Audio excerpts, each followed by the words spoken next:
नमो अर्हन्ताणं नमो सिद्धाणं नमो आयर्याणं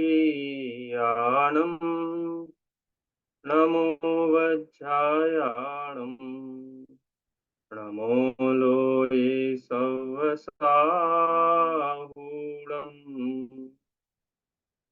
अरिहंत सिद्ध सूर्यो वज्राय साधु सब अर्थ के प्रकाशी मंगलिक उपकारी हैं। इनको स्वरूप जान रागते भई जो भक्ति काय को नमाए स्तुति को उचारी है। धन्य धन्य तुम ही सो काज सब आज भये, बार बार कर जोर बंदना हमारी है। ऐसो मंगल कल्याण सुख हम चाहत हैं। हो मेरी ऐसी दशा जैसी तुम धारी है। हो मेरी ऐसी दशा जैसी तुम धारी है। पंडित दौलत राम जी उत्तर प्रदेश के सासनी ग्राम में एक आत्मानुभवी महापुरुष हुए हैं। आत्मानुभवी महापुरुषों की बहुत लंबी श्रृंखला हमें भारत के मध्यकाल में मिलती है। उनमें दौलत राम जी एक विशेष महापुरुष हैं, क्योंकि उन्हें बहुत ही सरल भाषा में जैन दर्शन के गहरे सिद्धांतों की निरूपण करने की जो प्रतिभा थी, वो उनको विशेष बनाती है।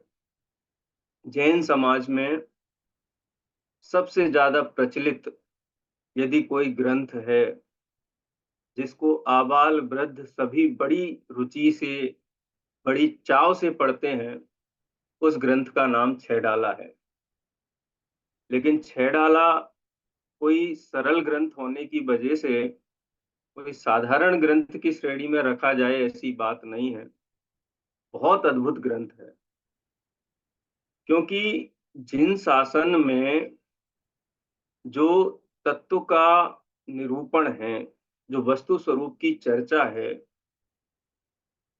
उस वस्तु स्वरूप की चर्चा को प्राय बहुत कठिन समझा जाता है। लोग समझते जैन दर्शन बहुत कठिन है, समझ में ही नहीं आती बात। लेकिन दौलत राम जी ने इतनी सरल भाषा में ये बात हमें समझा दी हेडहाला के माध्यम से। आप ये समझ लो कि कोई जीव संसार में बहुत दुखी था। और कब से दुखी था? कि जब से संसार है। संसार कब से है? कभी विचार किया हम कब से हैं? हम जीव कब से हैं?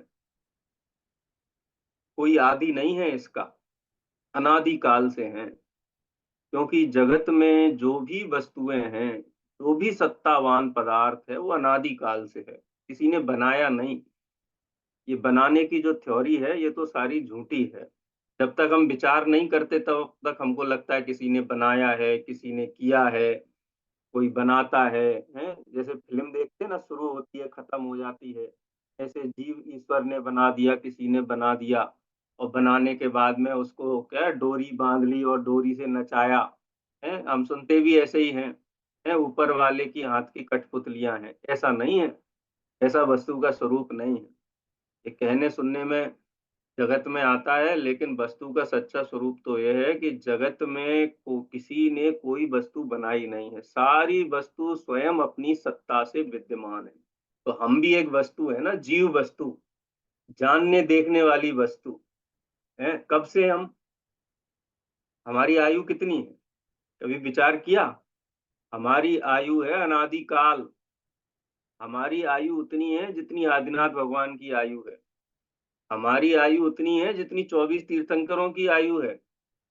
अरे सभी जीवों की आयु समान है, ये वस्तु का स्वरूप है। और इस छेड़ाला ग्रंथ में ऐसी औषधि बताई गई है, ऐसा इलाज बताया गया है कि अनादि काल से जो दुखी जीव है, वो सिद्धों की श्रेणी में जाकर के विराजमान हो जाए और अनंत सुखी हो जाए। कोई कहे हम तो दुकानदार हैं, हम तो स्त्री हैं, हम तो बालक हैं, तो हम भी बन जाएंगे क्या? कि अरे, जब पुरुरवा जैसे भील है, नकुल, नेवला था ना, नेवला, भरत चक्रवर्ती पूर्व भव में नेवला थे। आप पढ़ो महापुराण में। है, भगवान महावीर क्या थे पूर्व भव में? पूंछ वाले सिंह थे। जब वो परम पूज्य पद को प्राप्त करके सिद्ध आत्मा बन सकते हैं, तो हमारी वर्तमान अवस्था तो उनसे बेहतर है कि खराब है, बताओ? हम तो हिरण को मार के नहीं खाते हैं, हम तो सर पे हमला नहीं करते हैं, हम तो जैनी हैं, सदाचार में जीवन जीते हैं, यत्नाचार प्रवृत्ति पूर्वक रहते हैं। लेकिन जैन दर्शन में वस्तु स्वरूप को जाने बिना, तत्व ज्ञान समझे बिना सुखी होने का मार्ग नहीं खुलता है। तो पंडित दौलत राम जी ने इतनी सरल भाषा में, इतनी सहज भाषा में, जैसे कोई माता अपने बच्चे से कोई बात कहे तो बच्चा तुरंत समझ जाता है। कोई बालक अपनी माता से कोई बात कहे तो माता तुरंत समझ जाती है। उसी सरल भाषा में पंडित दौलत राम जी ने माता के जैसा उपकार किया है जीवों के ऊपर।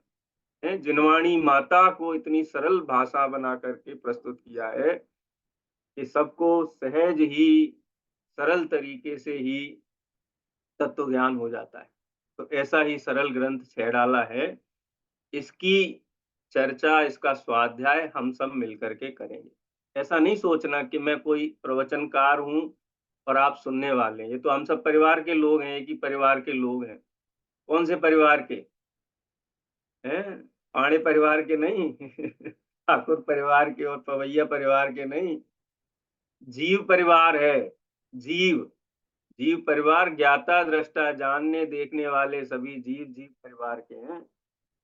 और जब तक संसार में है तब तक सब दुखी परिवार है, और जब सिद्धालय में चले जाएंगे तो सभी सुखी परिवार के सदस्य हो जाएंगे।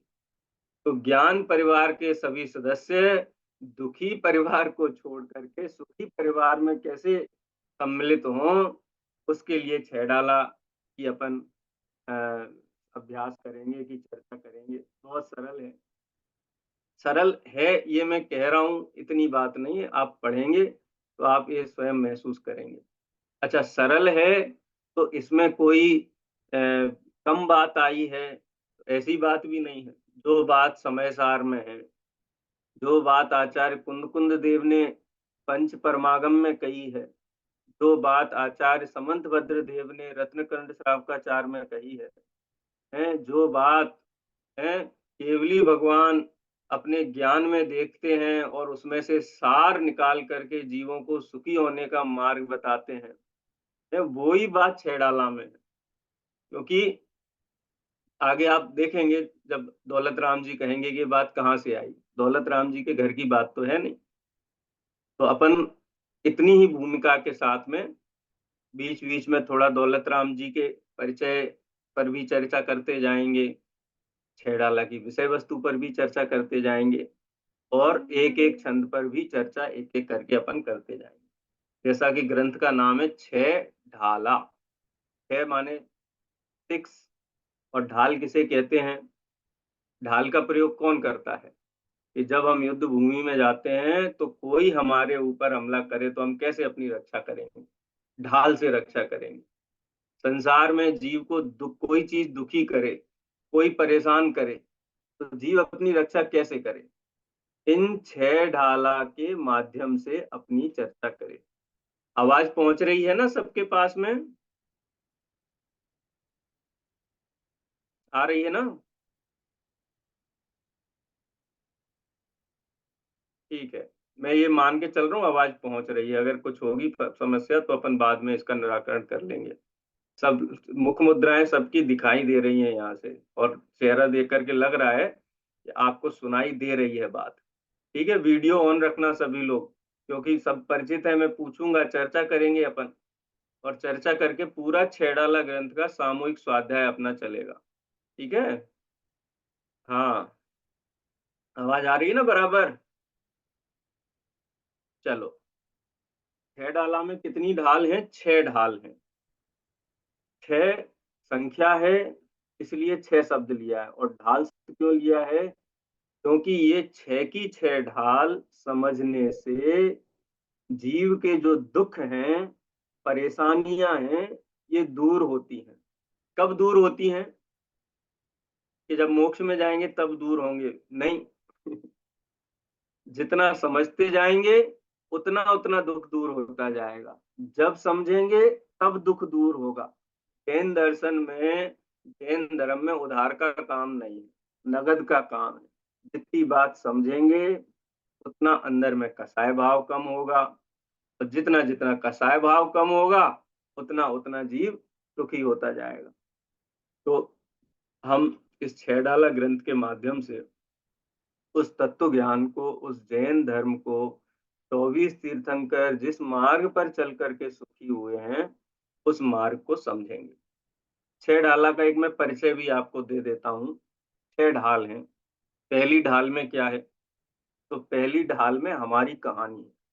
आप कहोगे कहानी है इसमें? हाँ, कहानी है ना। हम भी एक पात्र हैं। इस छह ढाला का जो हीरो है पहली ढाल का, वो हम सब हैं। जो पढ़ने वाला है वो पहली ढाल का हीरो है। लेकिन उस हीरो ने अपने भूतकाल में क्या क्या परेशानियां उठाई हैं, क्या क्या दुख उठाए हैं, वो सारा विवरण पहली ढाल में आया। दूसरी ढाल में, यानी पहली ढाल में, जीव चारों गतियों में क्यों घूमा, कैसे कैसे परेशानियां दुख उठाई, ये पहली ढाल का विषय। 15-16 छंदों में पूरी पहली ढाल में पंडित दौलत राम जी ने जीव की संसार की कथा कह दी। दूसरी ढाल में क्या है? दूसरी ढाल से महत्वपूर्ण बात शुरू होती है। पहली ढाल तो हम सब पढ़ते हैं, हम सबको याद भी है, और किसी से पूछेंगे तो बता भी देगा। लेकिन असली बात शुरू होती है दूसरी ढाल से। इस बात में कोई विशेषता नहीं है कि संसार में क्या दुख है, क्या परेशानी है। किसी के पास भी बैठ जाओ, उससे पूछो कि क्या परेशानी है, तो वो सवेरे से शाम तक अपनी परेशानी बता देगा कि हाँ, उसको क्या क्या परेशानी है, क्या क्या तकलीफ है। तो ये पहली ढाल का विषय है। दूसरी ढाल का विषय क्या है? कि ये जो परेशानियां हैं, दुख हैं, तकलीफें हैं, इनका कारण क्या है? इसको हम अगर शास्त्रीय भाषा में कहेंगे तो संसार दुख के कारण हैं।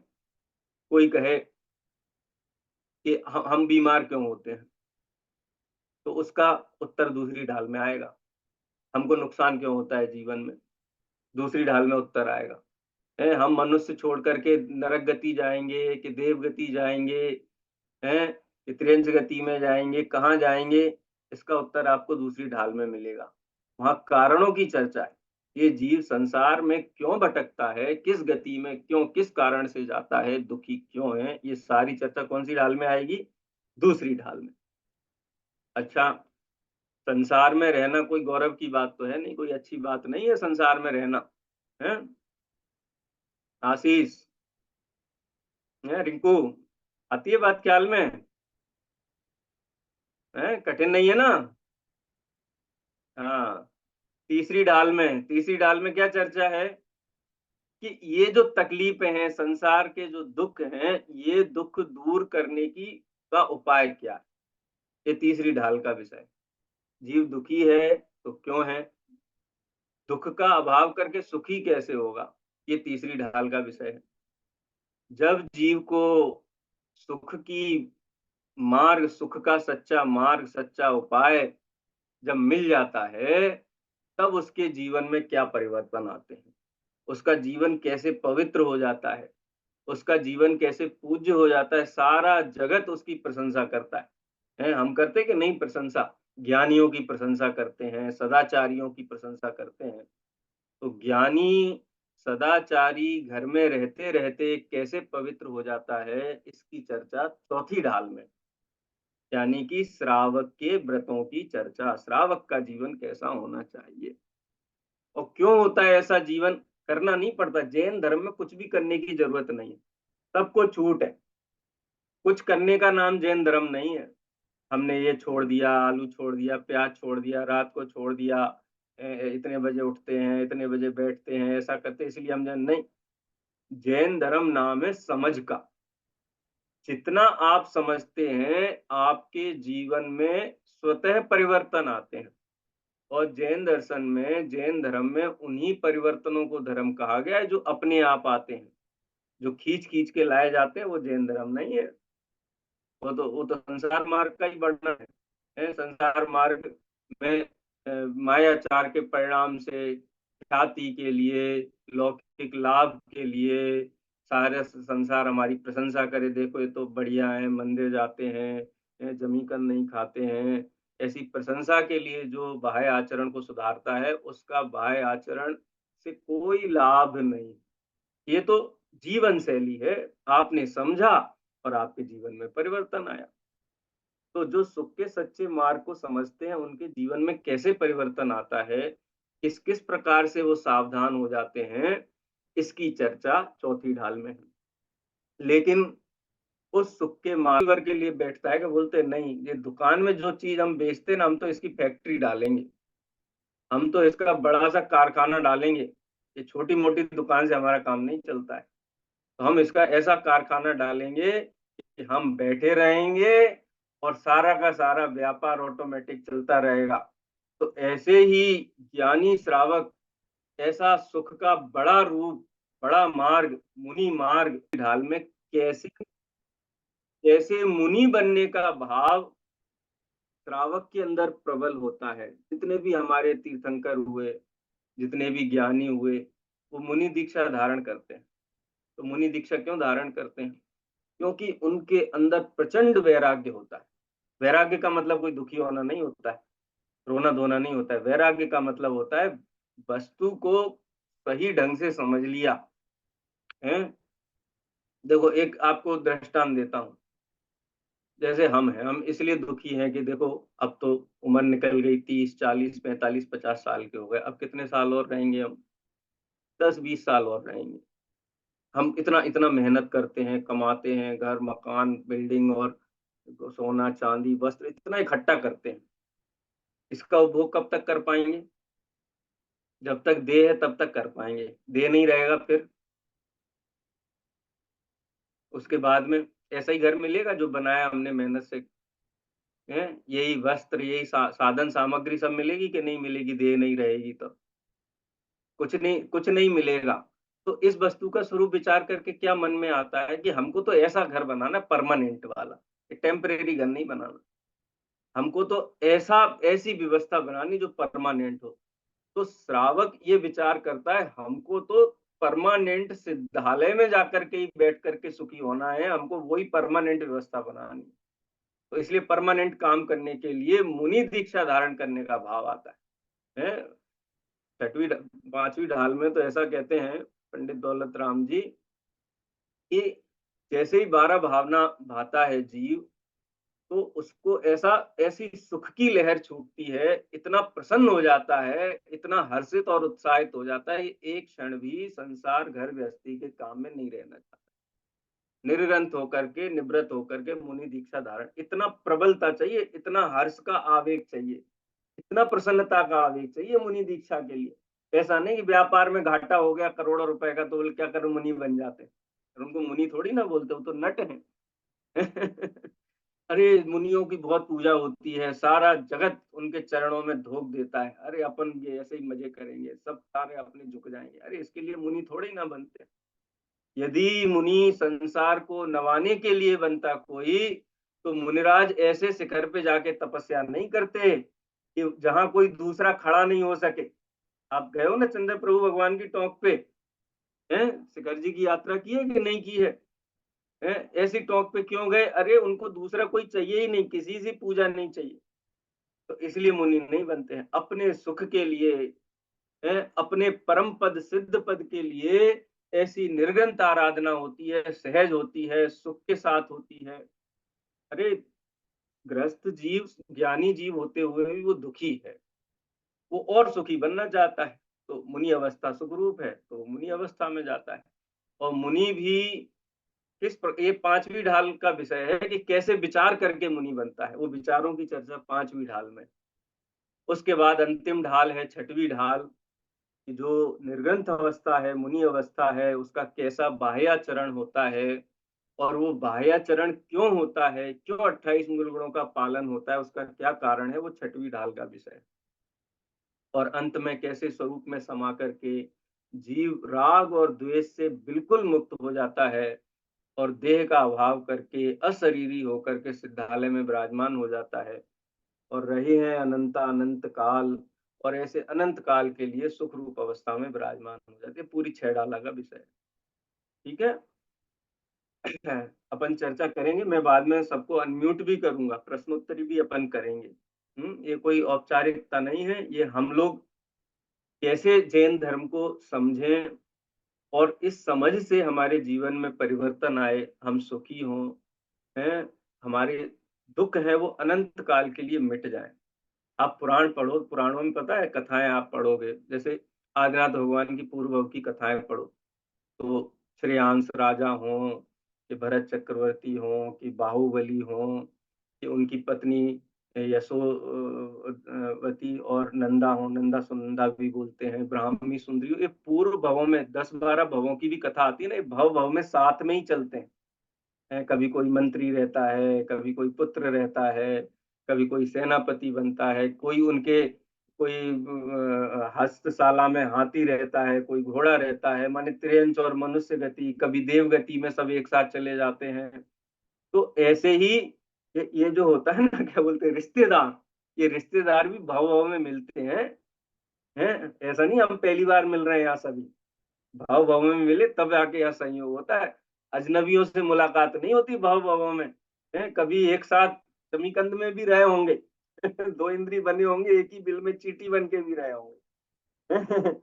कभी शत्रु भी रहे होंगे, कभी मित्र भी रहे होंगे, कभी रिश्तेदार भी रहे होंगे, कभी पड़ोसी भी रहे होंगे, कभी उपवास सैया में अगल बगल में रहे होंगे, अरे वानी नरक में भी एक दूसरे के खंड खंड किए होंगे। यहाँ पे प्रेम है लेकिन नरक में गए होंगे, दुर्बुद्धि कृष्ण लेस्या में एक दूसरे से शत्रु भी रहे होंगे। लेकिन एक बात कॉमन है कि विशुद्ध तत्व ज्ञान वस्तु का स्वरूप नहीं समझा, इसीलिए संसार में परिभ्रमण ये निरंतरता के साथ चल रहा है। तो अब ये बार बार भ्रमने की कथा, बार बार संसार में दुख उठाने की कथा अब बहुत हो गई। अभी पंचम काल के हुंडा सर्पणी काल में ऐसा योग बना है कि जैन धर्म की वही वस्तु का स्वरूप हमें मिला है जो तीर्थंकरों को मिला। उसकी हम सभी चर्चा करेंगे, इसका आनंद लेंगे। चलिए पहली ढाल शुरू करते हैं आज। अपनी 40 मिनट रोज चर्चा चलेगी, 9 बजे से 9:40 तक। ठीक है। पहली ढाल में सबसे पहले मंगलाचरण करेंगे और एक अनुरोध है सभी लोग से, ये जो हम चर्चा कर रहे हैं ये जिनवाणी की चर्चा है। तो हम जैसे मंदिर में शास्त्र स्वाध्याय में जिस मन विशुद्धि और काय विशुद्धि के साथ में बैठते हैं, मन वचन काय की विशुद्धि के साथ में, घर गृहस्थी है डिट्टो वैसी तो नहीं बनेगी, लेकिन फिर भी यत्नाचार पूर्वक वैसी विशुद्धि बना करके बैठे, क्योंकि समझना है ना, समझेंगे तब विशुद्धि होगी, विशुद्धि लब्धि और देश न लब्धि। जब मन शांत होगा, स्थिर होगा, सारी चीजों से निवृत्ति होगी तो बात समझ में आएगी। ठीक है। और एक बात और मैं बहुत महत्वपूर्ण कहता हूँ, शास्त्र के आधार से कहता हूँ कि जिसको विशुद्ध चित्त से तत्व ज्ञान समझने की चाह है, उसके समझ लो कोड़ा कोड़ी सागरों की स्थिति वाले जो कर्म है वो अंतः कोड़ा कोड़ी रह जाते हैं। मैंने कर्म की निर्जरा और कर्म को कहना चाहिए उसकी स्थिति और अनुभाग को कोई प्रभावित करता है सबसे ज्यादा, तो जिनेंद्र भगवान की वाणी सुनना और समझना इससे होता है। मैं शास्त्रों के आधार से चर्चा आगे भी करूंगा, इसलिए पूरी सावधानी से सुने। दुकान पे जो व्यवसाय करते हैं, नौकरी करते हैं ऑफिस में, उससे कुछ नहीं मिलता है, योग उपयोग खराब होता है। लेकिन ये आपका 40 मिनट का ऐसा इन्वेस्टमेंट है कि भव भवों में जब तक संसार में है तब तक संसार की सारी प्रतिकूलताएं दूर होंगी और अल्प काल में है निरावरण अशरीरी 8 कर्मों से रहित सिद्धालय में विराजमान होगी। तो हमको उतनी ही गंभीरता और सावधानी से ये कक्षा या ये स्वाध्याय में हम सभी को बैठना है। चलिए पहली ढाल से सबसे पहले मंगलाचरण करते हैं। मंगलाचरण पढ़ेंगे, हाथ जोड़ लीजिए। मैं 4 भागों में इसको बोलूंगा, आप इसको दोहराना। तीन भुवन में सार, वीतराग विज्ञानता,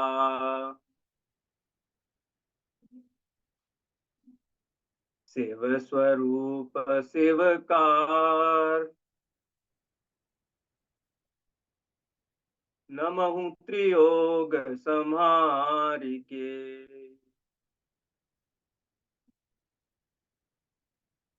बहुत सरल मंगलाचरण है। तीन भुवन में सार, तीन भुवन किसको कहते हैं? तीन लोक। भुवन माने लोक। कितने लोक होते हैं? हम हैं मध्य लोक में, हम जहाँ रहते हैं ना उसको मध्य लोक कहते हैं, मनुष्य लोक को मध्य लोक कहते हैं।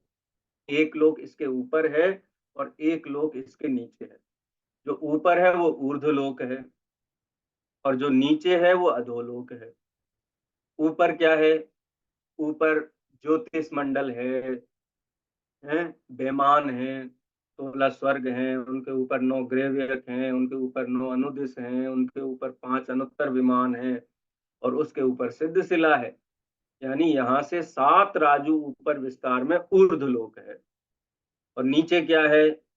नीचे रत्न शर्करा बालुका पंक तम महातम है, ये धूम तम महातम आदि जो 7 पृथ्वियां हैं, नरक भूमिया जिनको बोलते हैं, वहां पे असुर कुमार देव भी रहते हैं, ऐसा नहीं है। नीचे देवलोक भी है, नीचे देवलोक भी है, यंत्र भी रहते हैं, भवनवासी भी रहते हैं, और 7 नरक भूमियां हैं जिनमें 84 लाख बिल हैं, जिनमें 84 लाख नरक होते हैं।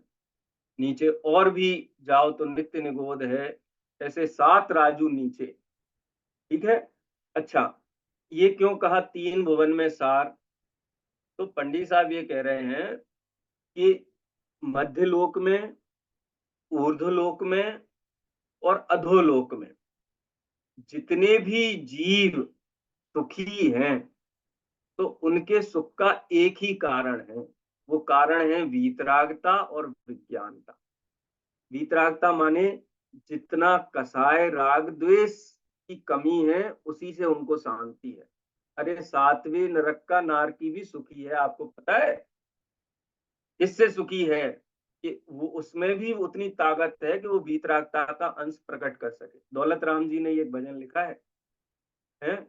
तीन मूरत द्रगधारी की, मोहे रीति लगत है अटापटी, बाहर नार की कृत दुख भोगे, अंतर सुख रस गटा गटी। है देखो, नारकी जीव भी सुखी है तो ज्ञान से सुखी है, श्रद्धान से सुखी है। और वो एक बार उसने ज्ञान और श्रद्धान सच्चा कर लिया है, वो बहुत साल तक संसार में रहेगा नहीं, वो सिद्धों की श्रेणी में जाने वाला है, सुखी होने वाला है।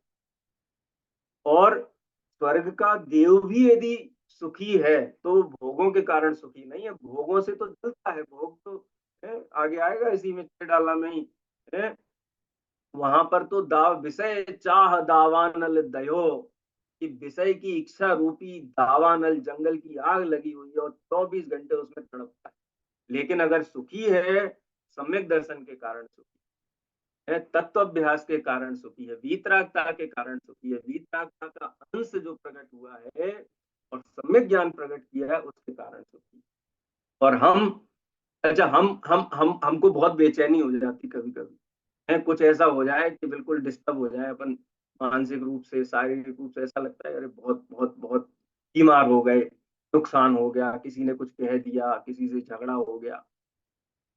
तो हम शांत कब होते हैं पता है? जब हम शांति से ये विचार करते हैं कि देखो भाई, जो हमारे साथ हुआ तो हमारे ही कर्म के उदय से हुआ। हमने भूतकाल में कोई किया होगा ऐसा, उसका उदय आया। तो ऐसा सही विचार करने से ही हमको शांति मिलती है। अथवा हम ऐसा विचार करते हैं कि देखो भगवान के ज्ञान में जो झलका था वो हुआ है, अपन उसमें कुछ बदल नहीं सकते हैं, ऐसा ही होना लिखा था इसलिए ऐसा हुआ है। देखो, वस्तु का स्वरूप विचार करने से ही शांति मिलती है, और ये वस्तु का स्वरूप विचार करना ही वीतरागता विज्ञानता है। अगर तीनों लोकों में कोई सर्वश्रेष्ठ वस्तु है, कोई जीव को शांति देने वाली वस्तु है, सुखी बनाने वाली वस्तु है तो वीतराग विज्ञानता ही है। और ये वीतराग विज्ञानता कैसे प्रकट होती है? जिनेन्द्र भगवान ने जो वस्तु का स्वरूप बताया, आत्मा का स्वरूप बताया है, मैं कौन हूँ, कहाँ से आया, मेरे परिणाम कैसे बनते हैं, इन सब चीजों का विचार करने से ही वीतरागता और विज्ञानता आती है। इसलिए दौलत राम जी कहते हैं। अच्छा, अनंत भगवान को हम क्यों पूजते, पता है आपको? अनंत भगवान की हम पूजा करते हैं, नमो अरहंताणम, नमो सिद्धाणम, नमो आयरियाणम, नमो वज्जायाणम, नमो लोए सव्व साहुणम। क्यों पूछते पता है? इन पांचों में कौन सी चीज कॉमन है? अरंत किसे कहते हैं? जिन अरंत की हम पूजा करते हैं वो अरंत किसे कहते हैं? हैं? तो अरंत की है वीतरागी और सर्वज्ञ ही अरहंत है। जिसने वीतरागता और सर्वज्ञता प्रकट की है वो अरहंत है। तो वीतराग ज्ञान और अरहंत हुए ना। सिद्ध कौन है? कि जो अरहंत हैं वो शरीर सहित हैं, और जो वीतराग विज्ञानता के धारी शरीर रहित हैं वो सिद्ध हैं। तो उनमें भी वीतराग विज्ञानता है। आचार्य उपाध्याय साधु कौन है? कि वो भी पूर्ण वीतराग और विज्ञानता प्रकट करने के लिए उस मार्ग में चलने वाले साधक हैं। तो उनमें भी वीतराग विज्ञानता है। अब पांच परमेष्टि से तो ज्यादा कोई सुखी श्रेष्ठ है ही नहीं जगत में। तो ये वीतराग विज्ञानता ही जगत का सर्वोत्कृष्ट पदार्थ।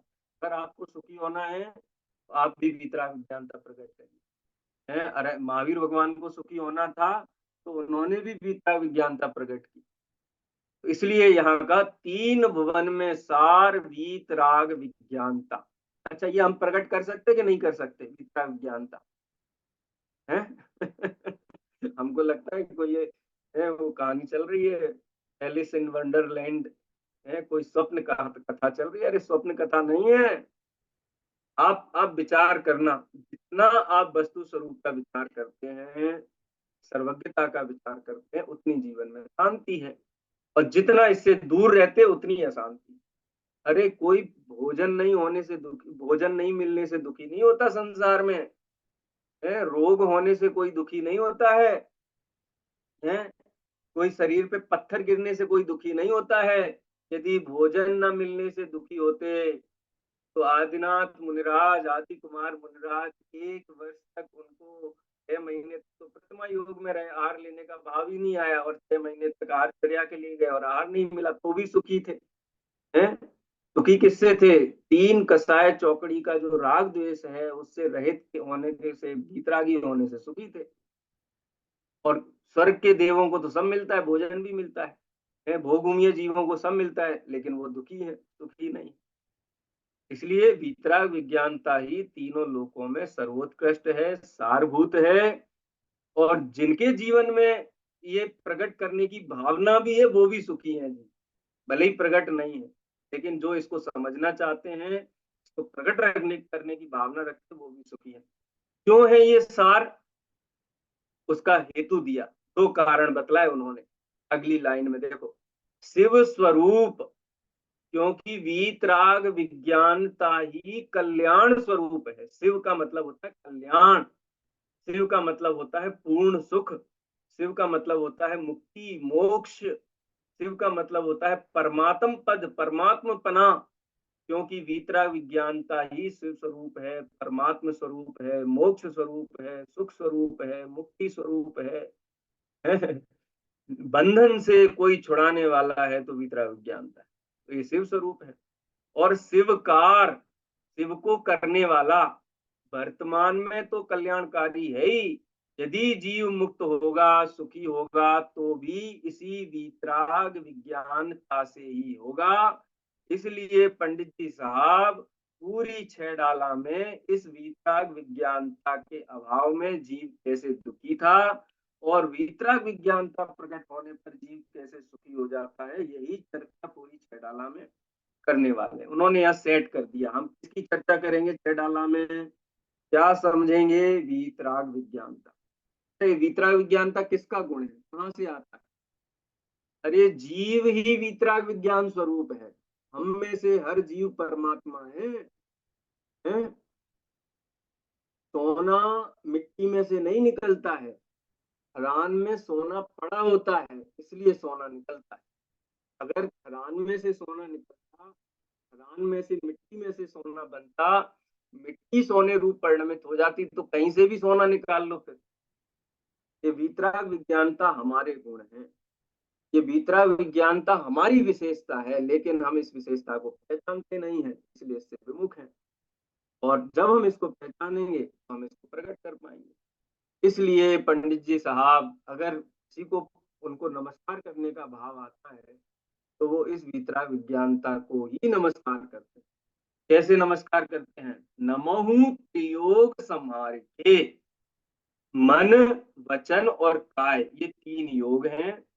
इन मन वचन काय को संभाल करके, यानी मैं सावधानी पूर्वक, हृदय पूर्वक, वचन पूर्वक और विनम्र काय भंगिमा पूर्वक, बॉडी लैंग्वेज जिसको बोलते हैं ना, मन वचन काय सहित इस गीता विज्ञानता को मैं नमस्कार करता हूँ।